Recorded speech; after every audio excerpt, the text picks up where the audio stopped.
Joining us now here in the studio, Mr. Dan Perry, International Affairs Analyst. Thank you very much, Mr. Perry, for joining us.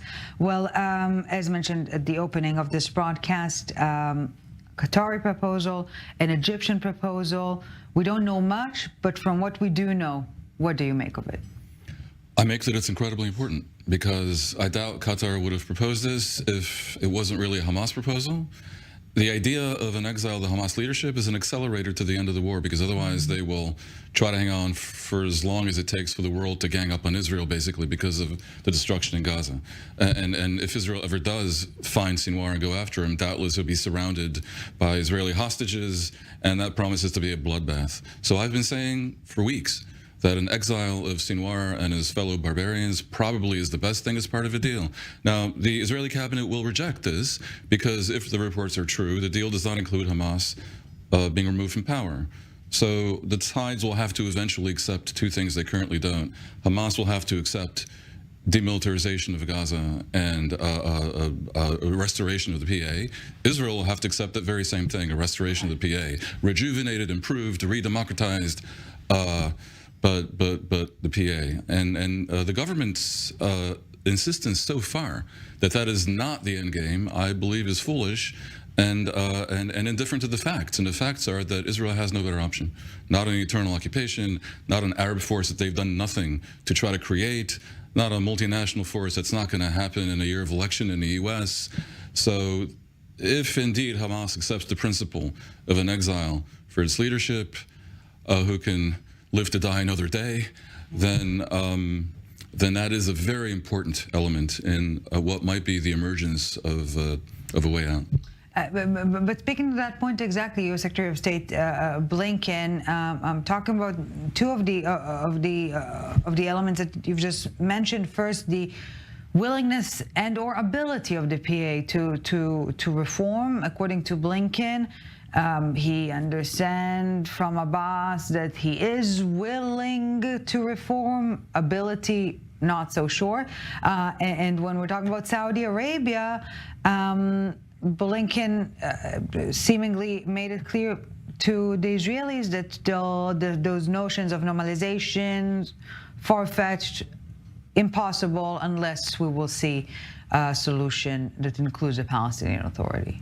Yeah, this is why I say the restoration of the PA in an invigorated and improved state, reformed, you can say, which has to happen anyway because we're at the end game of Mahmoud Abbas, is part of a bigger deal. By the way, it seems like ages ago, but the deal of the century included this term, this format of a state minus. It's not that much different than this reformed Palestinian Authority. When Netanyahu accepted that, he wasn't dependent on the far right as he is now.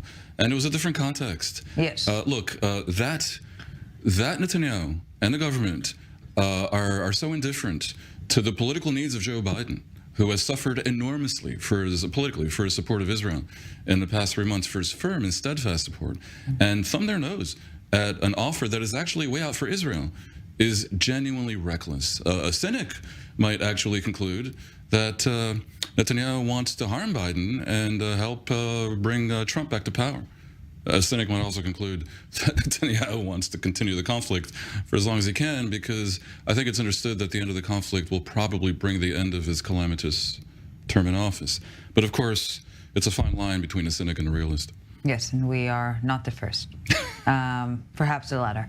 Another front that will be taking center stage in the coming days, not the Gaza Strip, not the not Hezbollah in Lebanon, and not even the West Bank, but the ICJ. All eyes will be at The Hague, and albeit no, I wouldn't say no teeth, baby teeth, all right? It still matters. Yeah, it matters. Look, let me just say two things right off the bat. The International Court of Justice really has no teeth. Unlike the International Criminal Court that can issue subpoenas and arrest warrants and jail people, the ICJ essentially recommends, and it's only to the UN Security Council, Security Council, to do anything. where anything interesting is going to be vetoed by one or another of the permanent members. So basically, truly no teeth. Secondly, the genuinely ridiculous accusation by South Africa is simply untrue. there is no genocide by the definition that the UN itself set forth in the 1948 Genocide Convention, which requires intent. Interestingly, most people think that genocide is the killing of a lot of people. The Genocide Convention simply says that genocide is targeting for destruction in one way or another. No dead at all.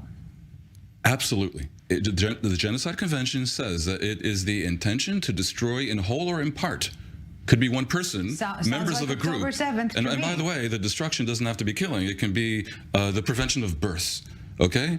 So basically, you can have 1 million deaths that is not genocide, and you can have even a non-death that is genocide.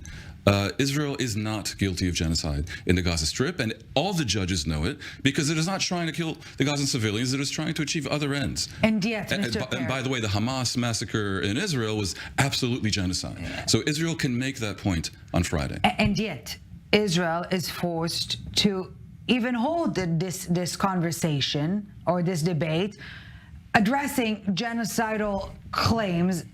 Ridiculous the genocide is nonsensical. May be. I see an opportunity because Israel has had to date an epic failure in public diplomacy. It has not said anything about what it wants in Gaza.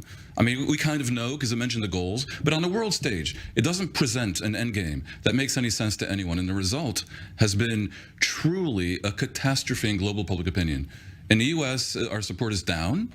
But still holding on somewhat, and in the entire rest of the world, Israel nets negative in support, and it's because of this inability to say what they want to do. So I'm hoping that at The Hague, with all eyes on this issue, Israel will finally wake up and say, here is what we want to end the war, which can end tomorrow.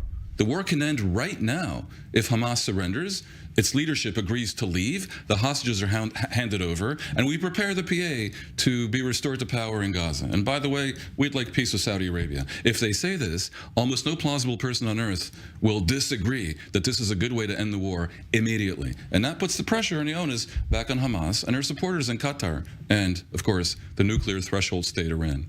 Well, let's see if that if the stage will indeed be utilized to convey this message. The more we get further into this election year in the U.S., Israel will become more of, I would dare to say, a problem for Biden? If the war continues, then undoubtedly so, because Biden has a number of major constituencies that he needs to turn out and be motivated to support him that are currently offended by his support for Israel for different reasons, and that is the Muslim Americans, especially in Michigan, African Americans, and especially the progressive youth who somehow have been manipulated or allowed themselves to be manipulated into three different groups viewing Israel as the oppressor and Jews as the oppressor because of narratives of oppressed and oppressor that they can't seem to get away from. I would even dare to say that the most challenging group here is the latter, which is completely insane.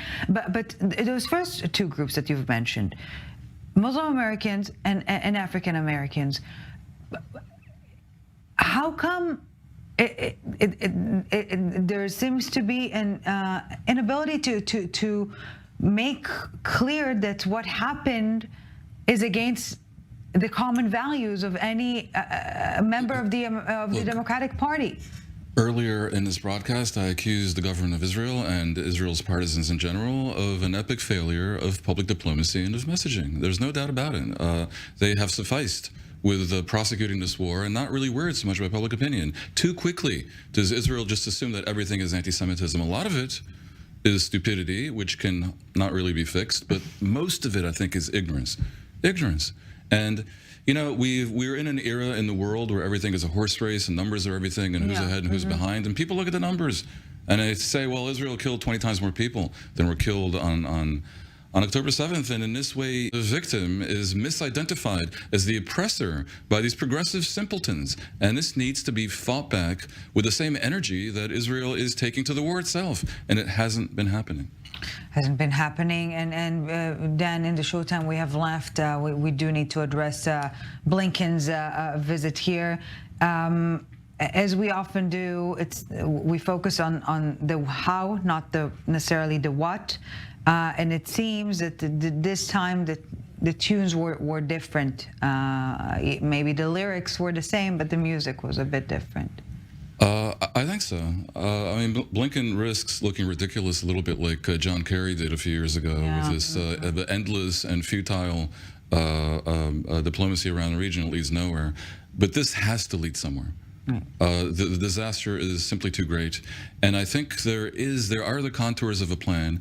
His minor scuffle in Ramallah today with Mahmoud Abbas, where he clearly told some hard and home truths to the Palestinian Authority, was a very good step forward. It looks like they're prepared to bring a stick as well as a carrot. Well, meanwhile, it seems that the Houthis will definitely give the Americans a run for their money. Perhaps the first stick should be directed at the Houthis, whose outrage is almost inexplicable.